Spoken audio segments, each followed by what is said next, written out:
Coming up, we bring you the best in Indigenous cuisine and interviews with amazing native chefs. Stay tuned. Arizona State University welcomes 3,500 Indigenous students from Arizona and across the nation. It serves one of the largest populations of Indigenous students among U.S. colleges and universities. We created a sense of place for tribal nations to create futures of their own making through community outreach and research, taught by world-class Indigenous faculty where they see a reflection of themselves and their experiences. Find community at ASU.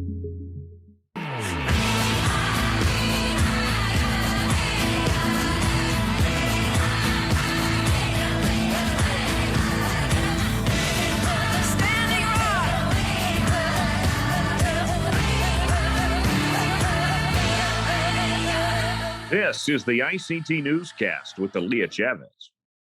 Amarawa Hopa, thank you for joining us. I'm Aaliyah Chavez. Today we honor the legacy of Dr. Martin Luther King Jr. and his message of equality. Differences across the country can melt away over a bowl of soup or a cup of coffee. In this holiday edition, we look at Indigenous foods across the country.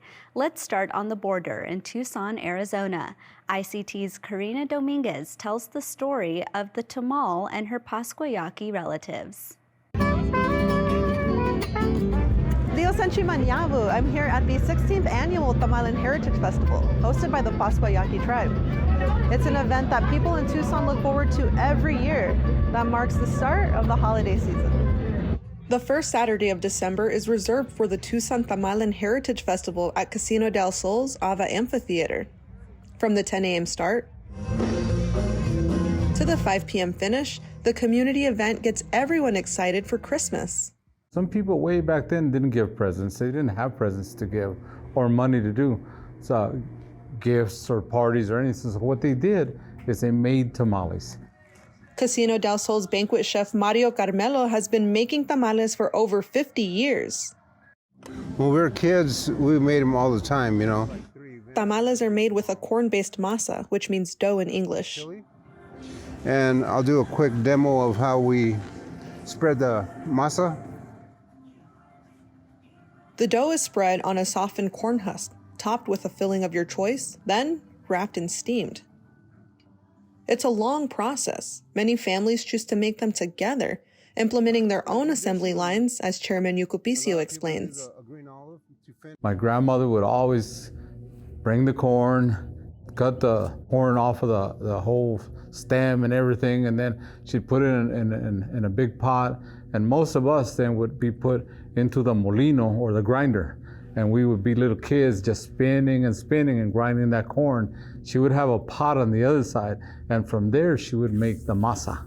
And then on another part, somebody else would be getting these here, the chili pods, boiling them, softening them, and then from there making red chili. And then from there, the corn husk, the masa, and then the chili green or red or even the sweet corn ones, and then they would twist it like that and then start piling them all in our family in what was called a wash tub, a tina. And then from there, they would take it outside, throw mesquite on the bottom, and then cook them most of the night. And it wasn't until the early morning, next day on Christmas Day, that we shared that meal. Oftentimes, people make tamales collectively, and they take great pride in the outcome. It brings the whole family together. But here in Southern Arizona, it brings all the community together. As you can see, there are many, many people in the competition as vendors, and they're selling tamales. And it probably brought them all together as a family in their own little house, in their own little community. And I heard somebody tell me that somebody made 50 dozen, somebody else made 100 and some dozen, and they sold them all. The festival is a culturally centered opportunity for individual families and organizations to fundraise while celebrating the rich taste and smells of a variation of tamales. Yaquis are indigenous to the Sonoran Desert, and many communities can be found between the Ocho Pueblos along the Sea of Cortez in Mexico to Scottsdale, Arizona, and beyond. There's evidence that Yaquis have lived in the Tucson area since 800 BC. I've been in all parts of the country in the Southwest. You know, people would say, well, you're not Native American. And I said, well, you know, in some parts, maybe not. We're Yaqui. That's all we've ever said. We're Yaqui. We're Owamini people. For Yaquis north of the border, we're straddling 3 different worlds. Despite our identity being questioned at times, Yaqui pride is unwavering. And this fusion of cultures is on full display at the Tamale Heritage Festival. One of the main features of the festival is a cash prize contest. Judges choose the best tamales from 4 categories: traditional red, green corn, sweet, and gourmet. I was lucky enough to participate this year. For sweet, I want to say it's fresas. Chef Ryan Clark says the casino makes thousands of tamales for the festival, and tribal members who work there compete over which family recipe they should make. It's just an amazing event. It brings so many people in from the local community and from abroad that just want to come and be part of that culture and heritage. Seeing like amazing family recipes being shared with everybody, I think is what it's really all about. Previous contest winners stay busy with long lines of attendees who are eager to try the best tamales. It brings happiness to people. I would consider it one of the main staples of Yaqui life. The event increases foot traffic for the casino, and that revenue funds social services, education, health services, and the elderly. Over the past 16 years, the event has grown to be more inclusive. And I hope what we started here, the Festival of the Tamal, lasts a lifetime. In Tucson, Karina Dominguez, Indian Country Today. Let's travel northeast to the land of the Ojibwe. Red Lake culinary ethnobotanist Tashia Hart takes us on a journey through the pages of the Goodberry Cookbook. Her goal is to connect readers to her Ojibwe culture. The goals, I guess, would be to help promote, just the accessibility of, intimate connections of people, between people and the environment, the plants and the animals. And I know you were just talking about, it's important to reconnect with our local food systems and everything. And, there's a emotional aspect that comes along with that, feeling really like all these other beings around us, they are part of a much larger family. And I think when we get disconnected from that family, we start to feel lost and we kind of forget who we are. And so with the book, I tried to, just sort of illustrate some of the connections and some of the relationships that are, available, and the positive emotional and, aspect of that, of regaining those connections. And of course, it's great for, your body, healthy food. And for me, it's been a personal sort of like awakening in a sense. Because I've always felt pretty connected, with the natural environment, just growing up the way that I did. But really the last, 10 years or so have really been sort of a revival of a lot of my senses that as a younger woman I felt were, because of traumas, were, really numbed a lot.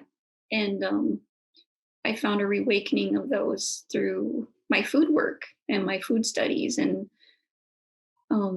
learning from other people that also connect really intimately, with the plants and the animals, and hearing their stories. And there's just sort of a different, like a vibrancy to my life, that my inner life that I feel now because of that. And that has been surprising because, that's not something that I've felt since, I was a tiny girl. I felt that sort of aliveness and a sense of wonder. And so I would say that's definitely been the most surprising for me. But it could come back, and food is definitely a great, a healer and a bridge for that.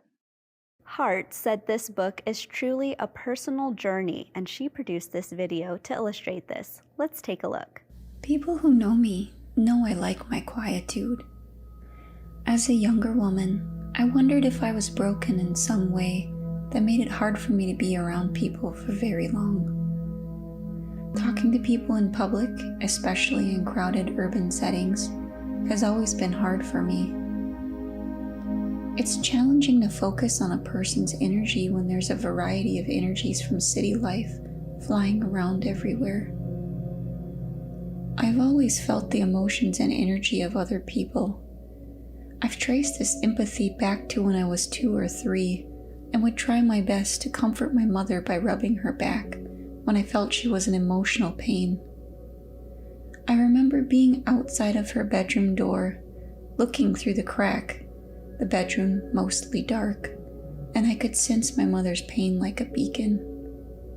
After suffering certain traumas in my teens, my sense of well-being that relied on my emotional body feeling at peace was upset to the extent that I felt like I was in a mental and emotional prison all the way through my 20s. I had compounded traumas that oscillated and spun the energy of my internal landscape into a nightmare.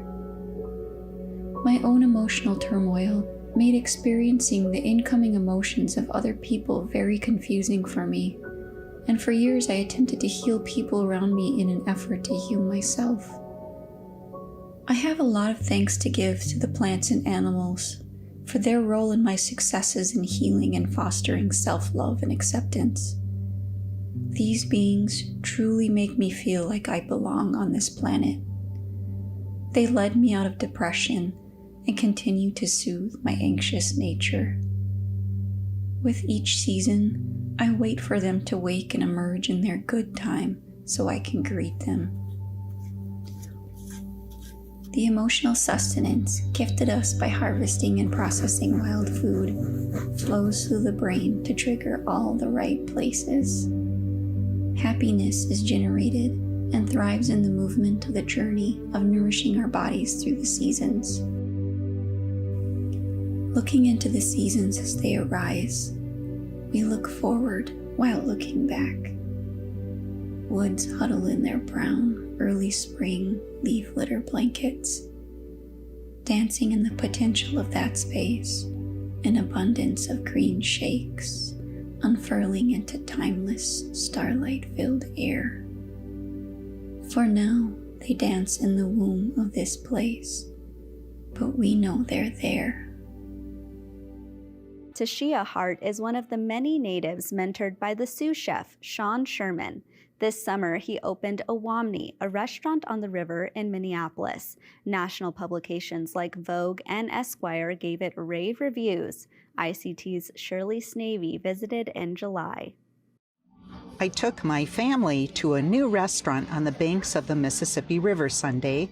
It's Sean Sherman's Dream Come True, a restaurant that features indigenous foods in the homelands of the Dakota. If anybody wants to come and check out this new restaurant, Owamini, by the sous chef here in Minneapolis on the shores of Wakapa, or River of the Falls, or Mississippi as you might know it. It's a wonderful, beautiful, sacred space, and we're just excited to have a restaurant that's extremely unique and kind of the only one out there like it in the whole nation. Sherman has hired almost 70 staff to run the restaurant, which opened as the coronavirus was waning. But due to the Delta variant, a mask mandate is back in place. Luckily, we kind of already had kind of spaced ourselves out and didn't pack the restaurant as tight as we could have. And we also have this wonderful patio for people to spread outside. We sampled a wide variety of indigenous foods, like what our ancestors ate, mostly locally sourced from nearby tribes. Bison, wild rice, beans, and a salad with crunchy fried crickets instead of croutons. It's surprising how many people will eat them without saying anything, because it's not normal yet, you know? But very few people who order that salad ask for it without the crickets. Even my grandchildren agreed it was delicious. Then we headed to the Shakopee Mdewakanton powwow, and we arrived to catch the grand entry and Northern Cree's honoring song. Since the event was outside, there was no mask mandate, but folks seemed to be taking precautions. But I have to admit, we savored the colonization food, the Indian taco. In Minnesota, Shirley Snavy, Indian Country Today. And now let's go west to Oakland, California to Wapapas Kitchen. ICT's Dalton Walker visited just after Thanksgiving Day. On a sunny day in the Bay Area, an Indigenous restaurant is opening its doors to invite guests to experience a different taste. Yellow walls and different spices sit in a line on the shelves waiting to be prepared for cooking. Crystal Wapapa is the owner of Wapapas Kitchen, and she says the purpose of this space is for her community. And they want to eat their foods, and this is something that I feel that is very important and needs to be visible to our community. And also, people just need to know that where our foods come from, and it comes from this land. Wapapa was the first Native American Indigenous chef to be featured on Food Network's Chop TV in 2018. Crystal also says she's been getting a lot of positive feedback from customers. The food tastes clean. I love to see our blue corn, for instance.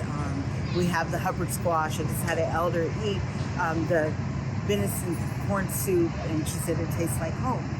Some of the meals Chef Crystal prepared include cranberry wild rice turkey balls, kickapoo chili, roasted turkey, and blue corn polenta. Joshua Hoyt, a line cook at Wapapas Kitchen, says being a part of this group is an opportunity he had to jump on. The only way I was ever going to go back to the restaurant was to cook Native food. And so when Crystal, presented me with an opportunity that exists maybe in a couple of places in the whole country, I couldn't resist. With their new location opening up, Chef Crystal wants others to feel like they are home when they are tasting her foods. We have so many different tribes that are here, and so when they do taste something back from home, it's like you can just, for me personally, when I have that sweet dry corn soup, I can close my eyes and I'm in my grandmother's kitchen, I want people to have the same feeling. In Oakland, California, Dalton Walker, Indian Country Today.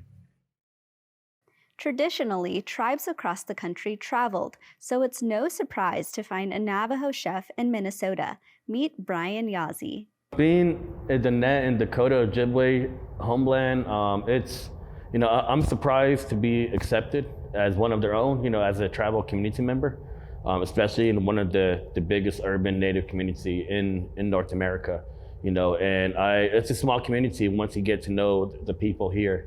Right, and since we've been living here 9-10 years, we got to know a lot of community elders, community leaders, a lot of organizations, knowing all the resources, and also connecting with one of my mentors, Sean Sherman. I got to get to know him while I was in culinary school and working with him as well. Starting off as one of my mentors. So it's a small community, but at the same time, it's very diverse. You have tribes from all across Turtle Island. But one thing that before moving here, I didn't know anything about walleye or wild rice, right? And one of our family elders, Sandy Whitehawk, she brought us to here to the Indian Center for a powwow back in 2013, the first week we moved here, and she gave us a plate, and it was wild rice, fried walleye. And we're looking at the plate like, what is this? We know brown rice, we know forbidden rice, we know white rice, what is this? And, she was telling us, oh, this is the staple of the Midwest, and then she was telling me, you're a culinary student, you should be looking into this, right? And, but, during that time in culinary school is when I found my passion for Indigenous food, right? So just having elders like Sandy Whitehawk kind of give me the encouragement and inspiration to kind of focus on Indigenous food.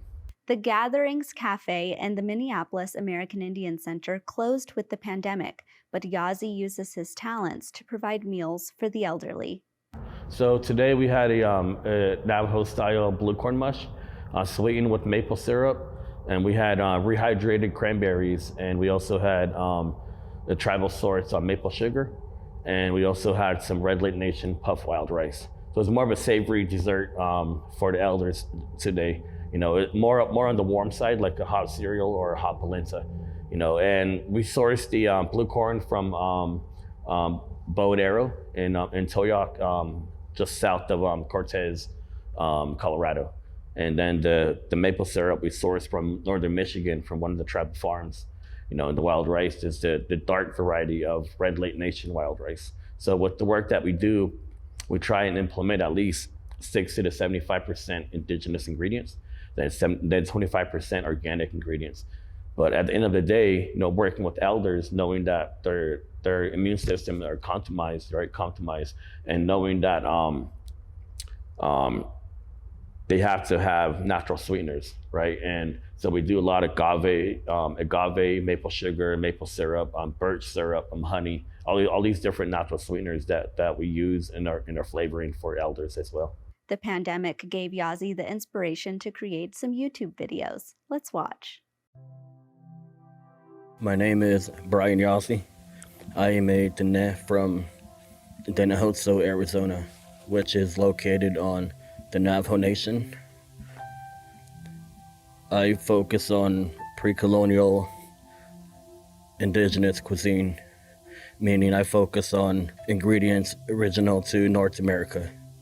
No European ingredients, meaning no dairy, no wheat, no chicken, pork, or beef. So I focus on what our ancestors had here before European contact. And I put myself in their position hundreds of years ago and focus on what they would cook and using modern techniques to bring forth our ancestral food with creativity. The dishes I create, I try and use hyper-local ingredients and expand out regionally.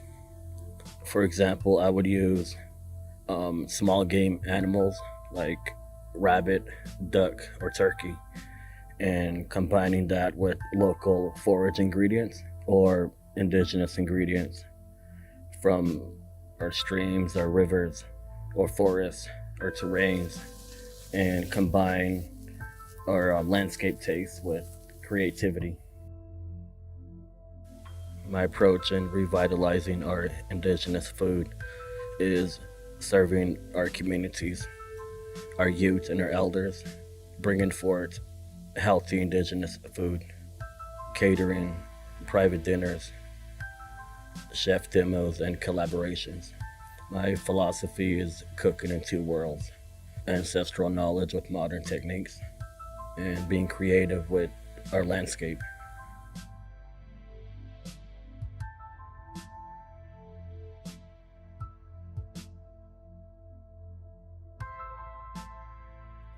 ICT's Karina Dominguez takes us back to Arizona for a farm-to-table experience. Many native farmers merge traditional and modern knowledge to manage their farms. The San Javier Co-op Farm irrigates 800 acres of traditional and non-traditional crops using similar methods their ancestors once used. It's still flooding, but before it would be like from the rains or the runoff from the washes and from the river when it used to run. Now the water is pumped uphill from the Colorado River, but Anton says he still feels ties to those traditional ways. There's a connection. That seed has been passed down, if you think about it, because they've always harvested. This seed has been generations after generations after generations. Native American food producers understand the importance of growing local food systems and traditional foods. The San Javier Co-op Farm sells to many restaurants, including Kai. The Forbes Travel Guide gave the Phoenix, Arizona restaurant the only 5-star rating in the state. It's owned by the Gila River Indian community, where Jackson Riggs is from.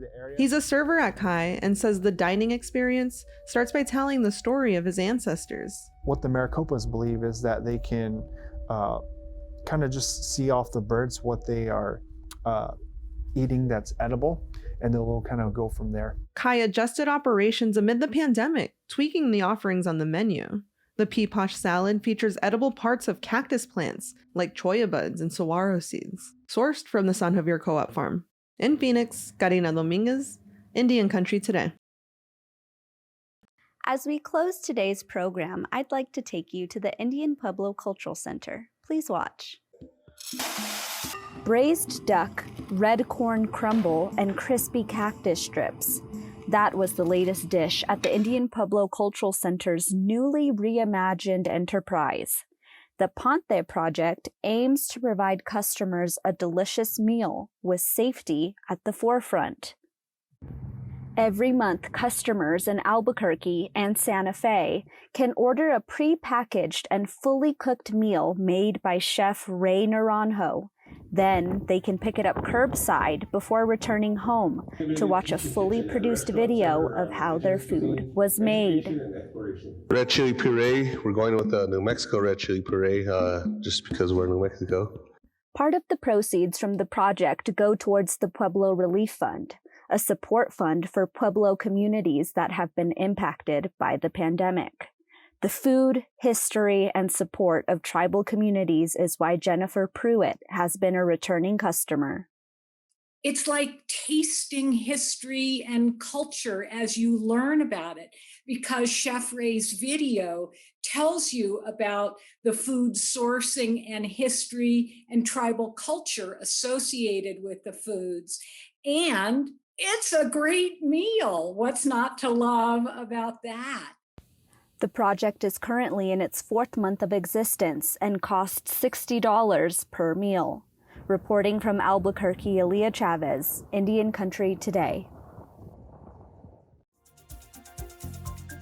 And that's a slice of our Indigenous world. Take time to express your thanks this winter season for all the blessings of this world. Stay safe, my relatives. I'm Aaliyah Chavez. Sometimes you got to take a stand just because you know you can. Oh, you got to run, you got to run.